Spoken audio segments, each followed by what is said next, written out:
good evening, everyone. This is State Representative Brad Halbrook. Welcome to the Conservative Campfire, where we are in a relentless pursuit of truth, logic, and common sense. And guys, tonight we're joined with two fellow Illinois Freedom Caucus members and the chairman, Chris Miller, and Representative David Freese. Welcome tonight, guys. Hello. Hey, thanks for being on.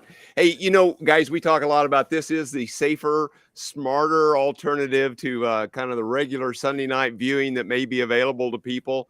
But some have kind of kidded us about that we bring a new definition to mediocrity. I hope they're just kind of kidding us there a little bit. But anyhow, we try to have a little fun. Yes. Yeah. So, guys, I know a lot of times the water gets a little bit murky, and I know sometimes you get a little bit confused, and I know whether you wanted to expand on that or not. Not tonight, Chris. I think we'll talk about confusion maybe later in a little bit. And speaking in a little later, I'm just getting a text message that Representative Dan Calkins is going to be joining us here in a couple of minutes. So we'll just kind of kick it back. Hey, guys, we appreciate everybody tuning in tonight. And I just wanted to kind of kick this out to our viewers tonight. I see gas prices are ticking up just a little bit. Hey, let us know what gas prices are in what town, where you're seeing us from tonight. And kind of let us know what gas prices. We're seeing 20, 30 cent spread from one area to the other. So I'm just kind of curious what it looks like across the state or wherever you're tuning in from. Guys, in this kind of let's go Brandon administration and economy, hopefully we can bring a glimmer of hope to our viewers tonight of kind of things that are going on in Springfield. And hopefully there's some positive stuff that's happening there. With that, hey, Chris, why don't we just kick it over to you for a second and give a quick welcome, and then we'll go to David real quick, and then we'll kind of get into what's going on in Springfield. Well, all you patriots, I'm glad you decided to join us because we know that you have options. You could probably be watching Mark Levin or who knows, but you get to watch Larry, Curly, and Moe right now. But we're glad that you joined us, and I know that there's one thing I know about the gas prices is they are higher now than they were when we were energy independent and Donald J. Trump was in the White House. I do know that for a fact. And so, but anyway, we're glad that you hopped on here this evening, and we're going to talk about some current events that are happening in Springfield, and hopefully you will feel like your time was spent worthwhile with us this evening. Right, exactly. Thanks, Chris. And David, you're kind of down in the southwest corner of the state. What's going on down there in your neighborhood? Well, it's sort of kind of quiet. We were going to talk about some legislation I got through committee. We can save that for later. But, I'm on the board of Missouri, and talking about gases, I'm telling you, so many people I know, they go across the river to get their gas because it's 30 cents cheaper a gallon. High gas prices, they hurt every working American. It's tough, my cat just left me, so he jumped on my lap and then left me. But, everything is touched by the price of gas and diesel, because it's got to get the market somehow.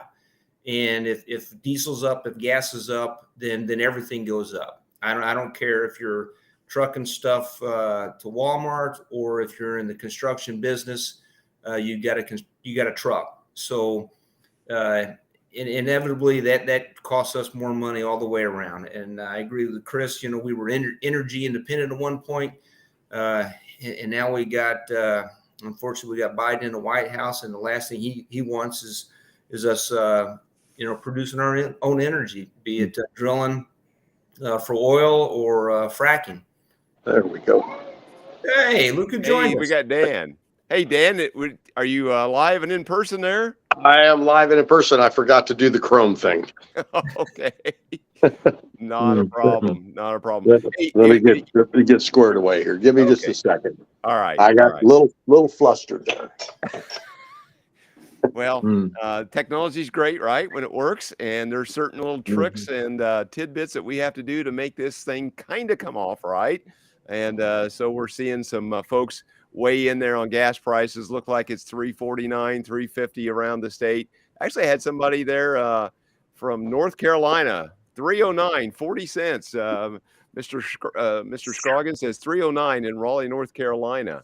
40 cents difference. Well, that's because Illinois is such a well-oiled machine, right? And and we get more for that extra 40, 50 cents in the state of Illinois than anywhere else. So well oiled is correct. One of my practical life experiences a couple of weeks ago, I had to deliver a bull down to Texas, and I know that diesel fuel was $1 more in Illinois than it was in Missouri and Arkansas at that particular time.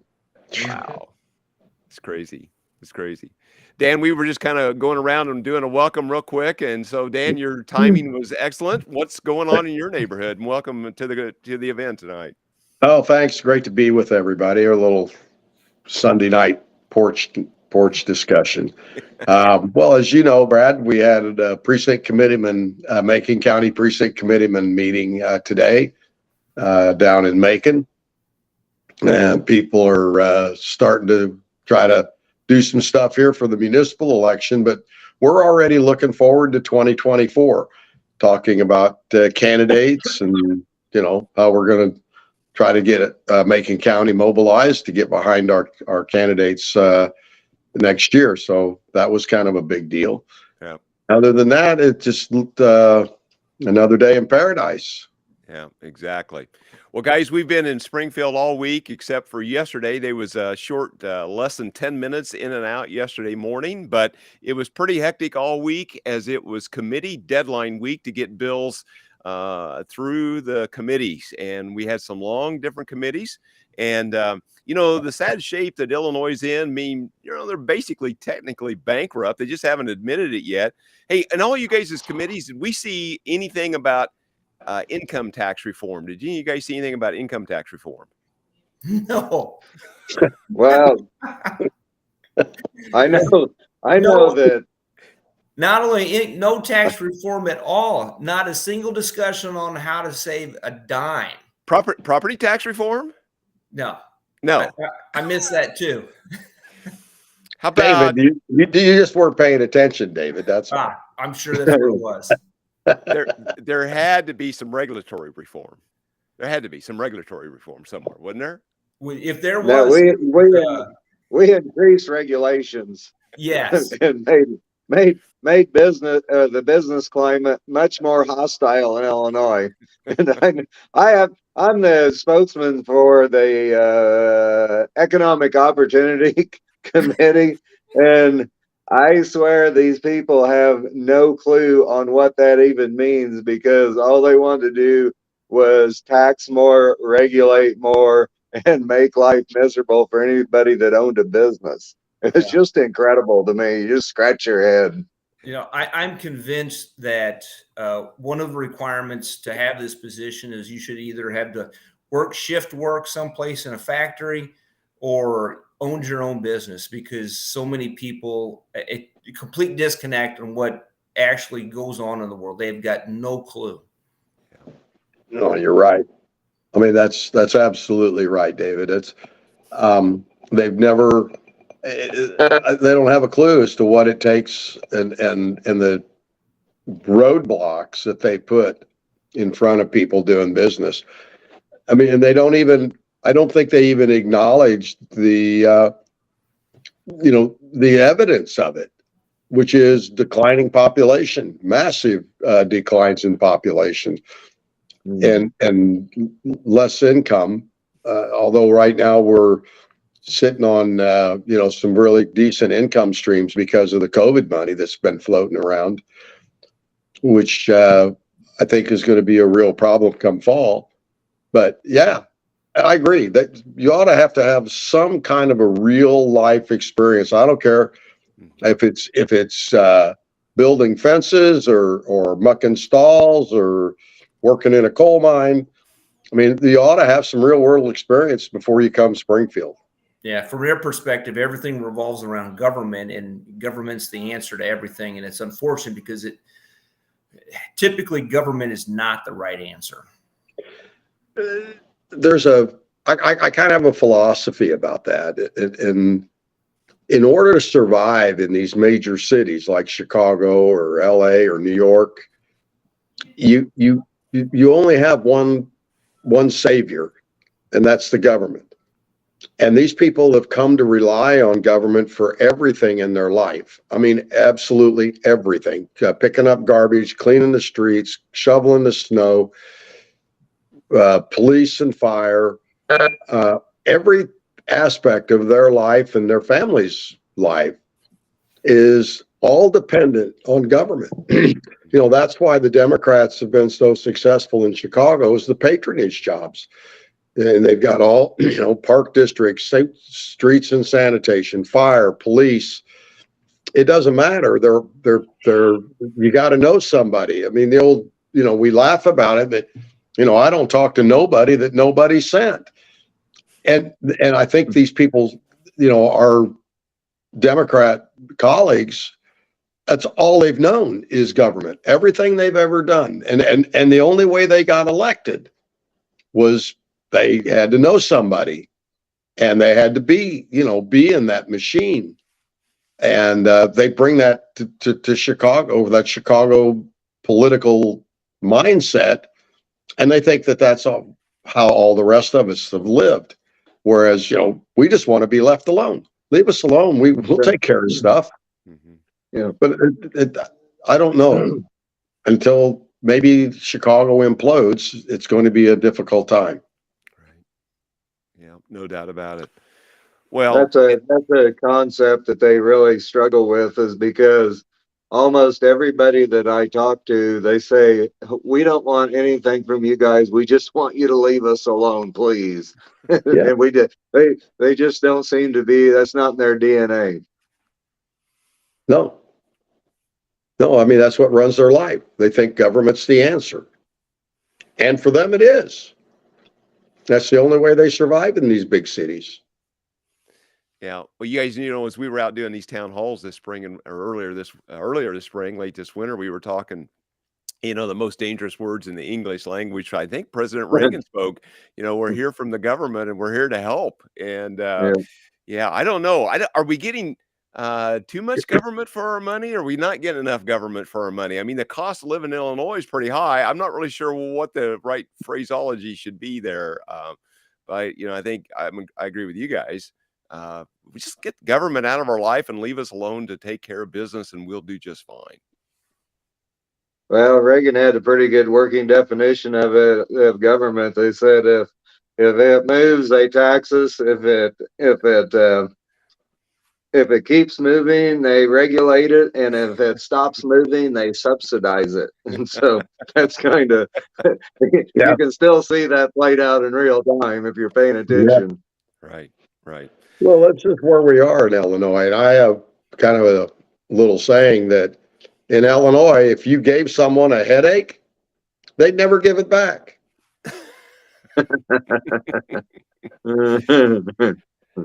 Hey guys, let's get into some bills that moved. I know, David Freeze, you've got a bill that's pretty interesting. It came through state government Thursday afternoon, I think. Yeah, Thursday afternoon was when that committee hearing was, and I was a part of that. And so I'm kind of excited and interested in this bill, David. I know you've got a bill, and Senator, your counterpart senator, has, I think, a similar version in the Senate. So, David, why don't you tell us about this bill that you're moving? That is made it through committee and now headed to the House floor. So I'm so excited about this. So I actually filed a bill last GA to sell the shooting complex. I got pushback on that.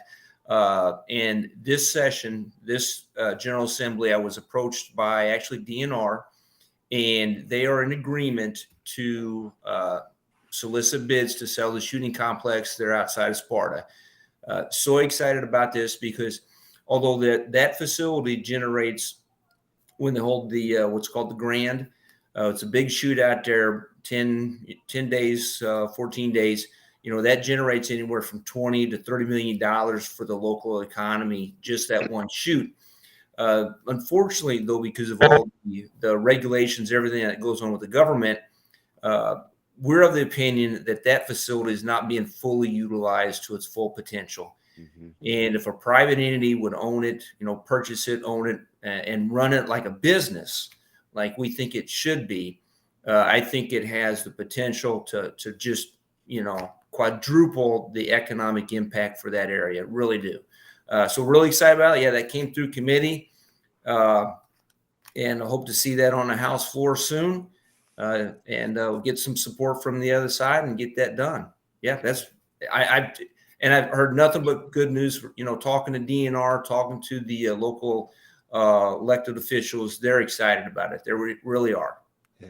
So that's a 1,600-acre site right down in the Strip Hills there at Sparta, for folks that don't know where that's at exactly. Right. It's my understanding, historically, I don't know, but it used to be a strip mine area, and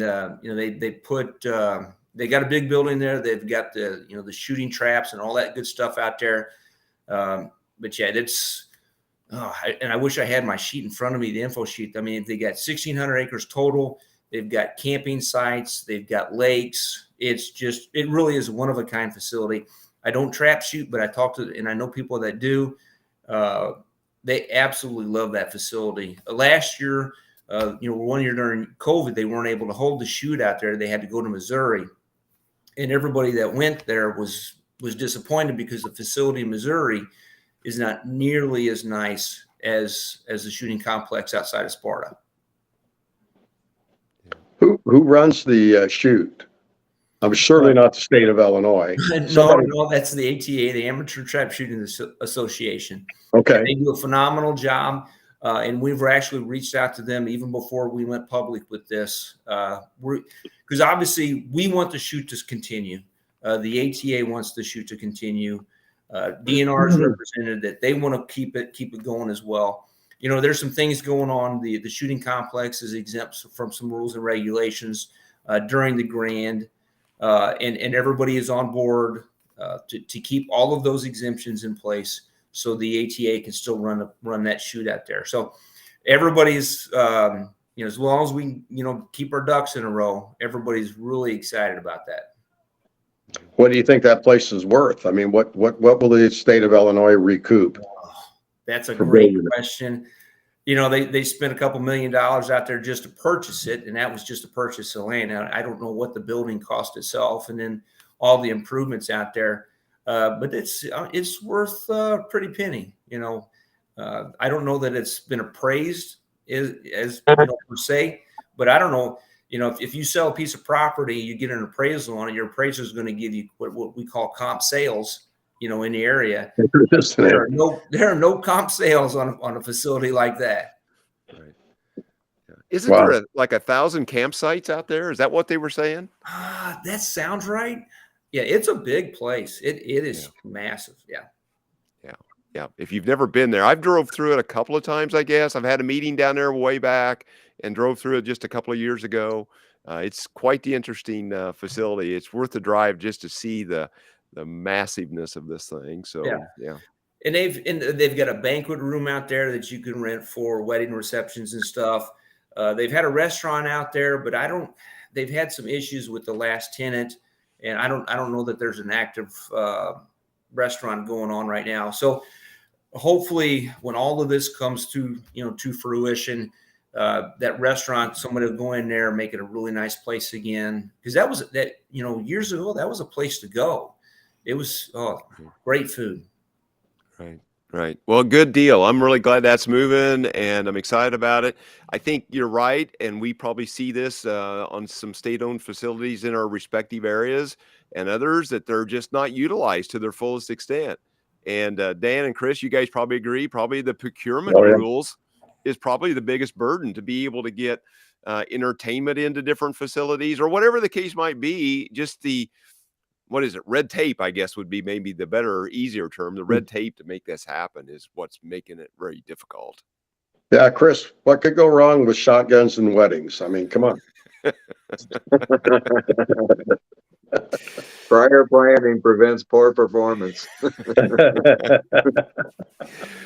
Well, David, thanks for that update. Thanks for working that bill, and we'll follow that one awful close. I'm optimistic that's going to move, and I think that's going to be a good thing for southwestern Illinois and all of Illinois, and maybe that could be a trendsetter.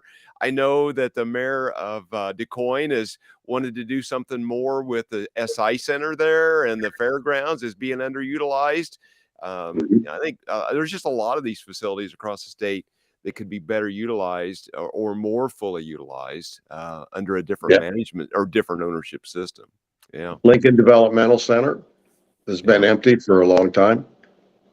Yeah. Well, Yeah. I mean, that was, they spent like a ton of money remodeling that place and then they shut it down. Typical government. But, my predecessor talked about LDC, Lincoln Developmental Center, and turning it into a veterans rehabilitation, all kinds of things that could be done in there. But we've never been able to get the state to move. And maybe, David, this will open the floodgates a little bit on this excess property.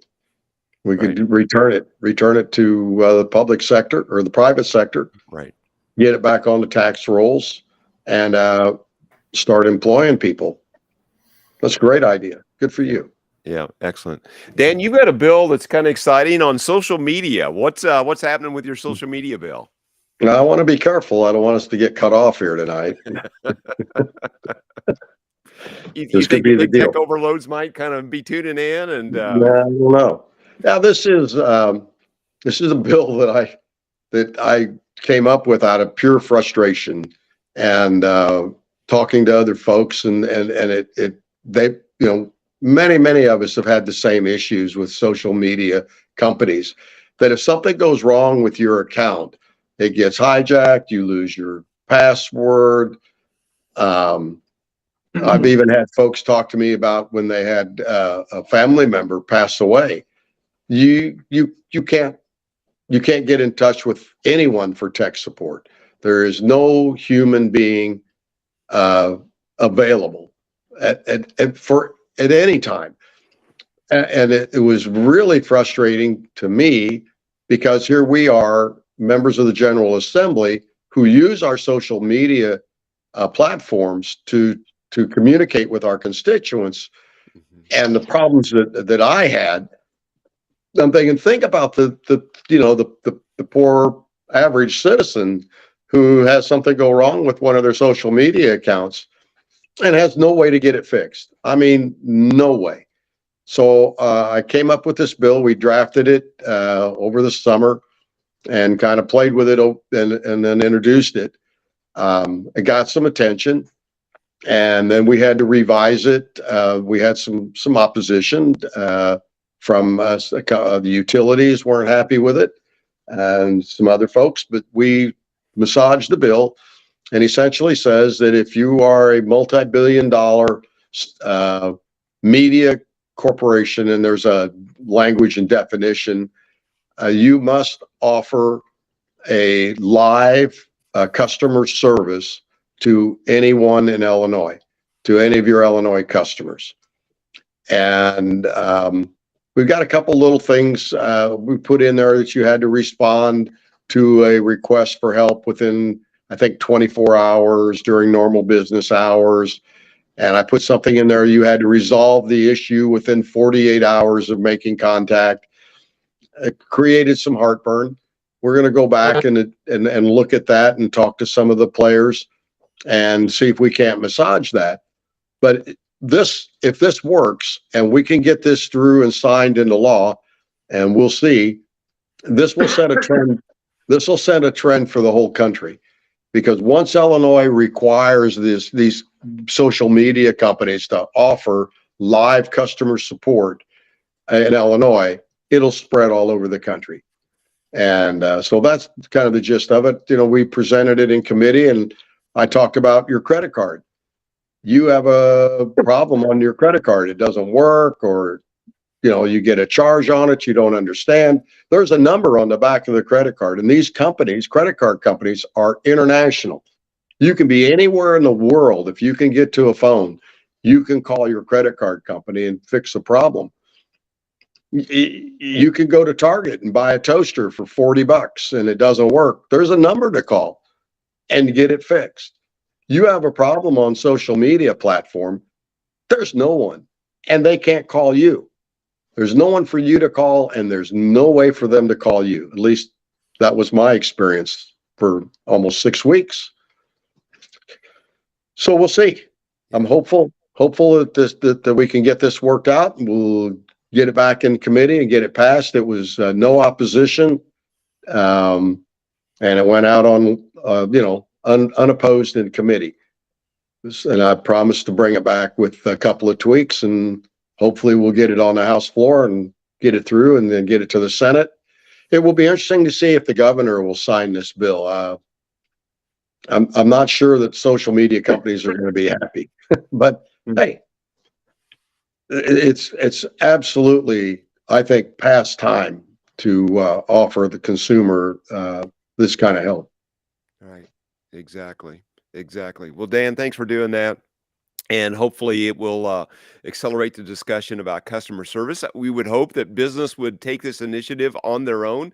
These social media platforms are more than happy to have us sign up and take our ad money and do those kind of things. But boy, when it comes to customer service, and the problem is they've kind of got a monopoly on things. Right. And I think that's the real problem. If they're going to monopolize the business, then they're going to have to pony up and provide a higher level of customer service. So you're right. You've named some situations that when you get locked out or a relative pass away and there's no access to that site, that makes it very difficult. And some of that stuff is just common sense. Right. Yeah. So, Chris, hundreds of thousands of bills were filed, and a lot of them was put into committee this last week. And I think at noon on Thursday, of the bills to make it through, 11% were Republican bills. We have a third of the chamber, but 11% of them were Republican bills. I don't know. Did you have any luck getting anything through, Chris? What's it like in your neighborhood?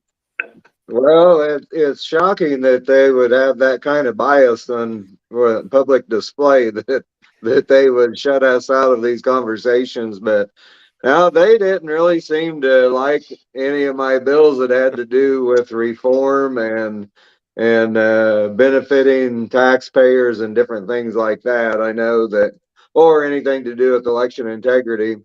Those weren't very popular bills for them. So my bills are sitting firmly in rules, probably never to see the light of day.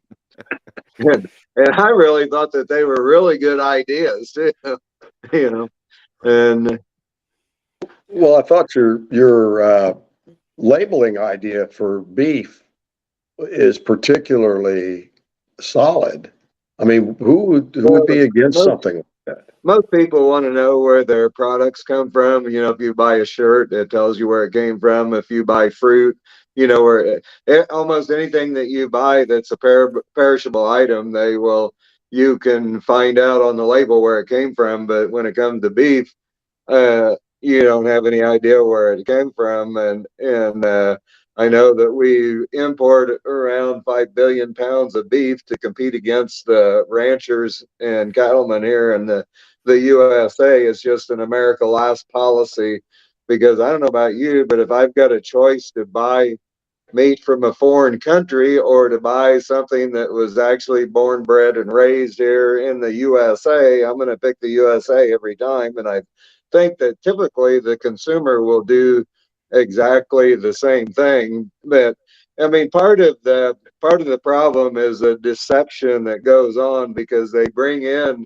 this imported beef and then they run it through a packing house here in the US, and then the label comes out that it's a product of the USA. And where I come from, that's a bona fide lie. But anyway, that was one bill that I was hoping that would get called, but it didn't. And just because I think that it's something that people would like to know.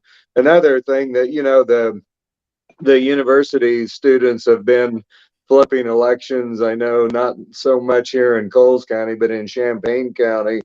And with the mail-in voting and the ability to print off ballots, I had a bill that would allow the students to vote in Champaign, but when they went to the polling place, they would get a ballot from where they actually live. So they would be voting for people that actually affected their locality, and not and not Champaign-Urbana, where they have zero skin in the game. And so, and I was hoping that that bill would at least get a hearing, but it didn't either. But that needs to change, especially with the technology and the mail-in voting. There's no reason to allow college students to vote in a jurisdiction other than their own. Right. Well, Chris, and you and all the other members of the Freedom Caucus, we've got some really great ideas. Very little of them are moving forward. We're asking for subject matter hearings. Hopefully that'll start happening this week and next. And hopefully we can get kind of a hearing about that. I think that we'd be remiss if we didn't, because I know several of us have a variety of school choice bills or savings account or something to do with bringing some truth, logic, and common sense to the education system. And I don't know that anybody that had those bills got a hearing at all. I know that I did, and you know, and it's a real problem because not the teachers, you know, but by and large, the rank and file teacher are good people. They're just like us. I have a lot of family that teaches, but the unions that drive the bus are destroying education as we know it, promoting all this wokeism, and unfortunately, the union owns the Republicans and the Democrats, and so they can do anything they want to. And we need real structural reforms in the education process, because parents want their kids to be smart and educated. They want them to learn how to read, write, do math, and they also want them to learn real American history, because this is the greatest place in the world. There's people that are dying to come here and risking everything they have to get to America, because it is truly the land of opportunity and truly the greatest nation in the world. And so it's really a travesty that we have to deal with continued indoctrination of our kids. Right.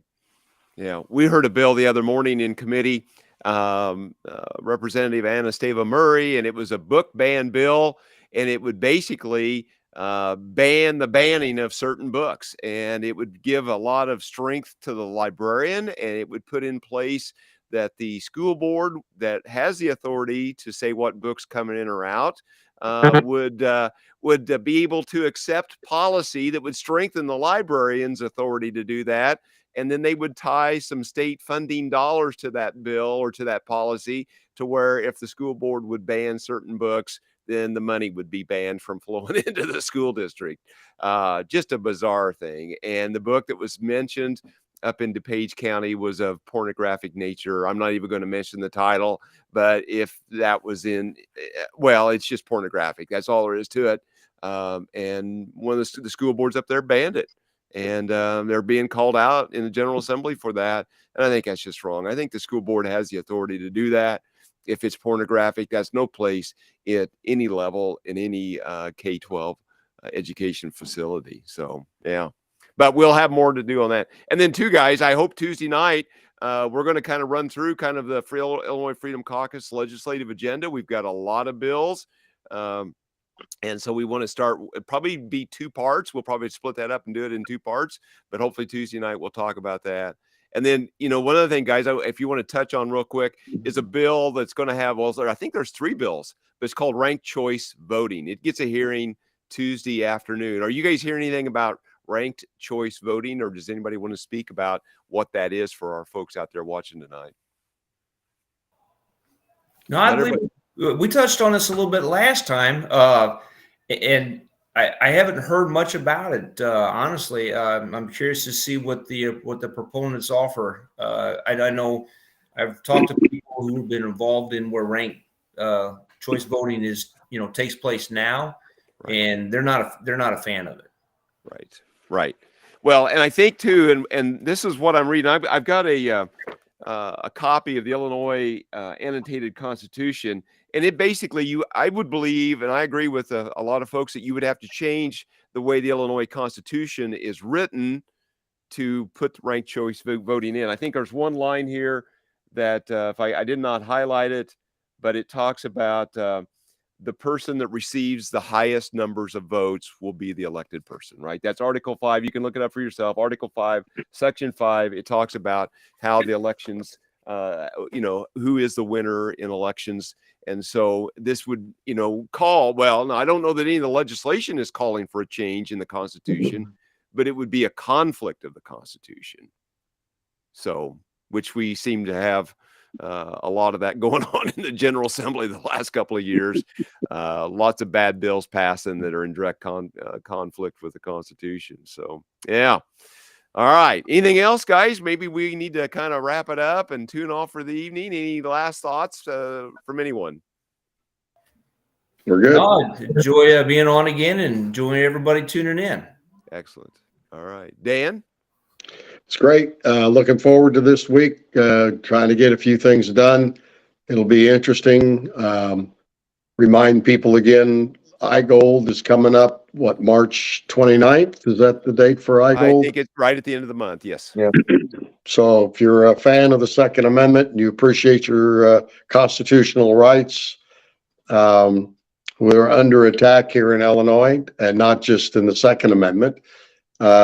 But this is primarily for the Second Amendment. They plan to come to Springfield. There's several places that are doing bus trips, so you don't have to drive and park somewhere with all the construction.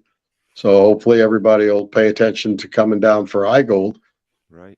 Yep, exactly. Exactly. Chris, you're the chairman. Close us out, and then we're going to hit the outro video and say goodnight for tonight whenever you're done. All right. Well, thanks everybody for tuning in, and make sure you join us at 7 p.m. on Tuesday evening for Town Hall Tuesday. We're going to be going through a lot of information as far as our legislative agenda and different things. So hope you'll be able to join us. Please like and share our stuff. Please go to IllinoisFreedomCaucus.org and click on the donate button if you want to help us spread the news throughout the state of Illinois. But anyway, God bless you guys and have a great week. Thank you, guys. Thank you, Chris. And again, like you say, like, share, follow, and subscribe to our content to help overcome the algorithmic gods of the big tech overlords. And with that, have a good evening, everyone, and we'll talk to you Tuesday evening.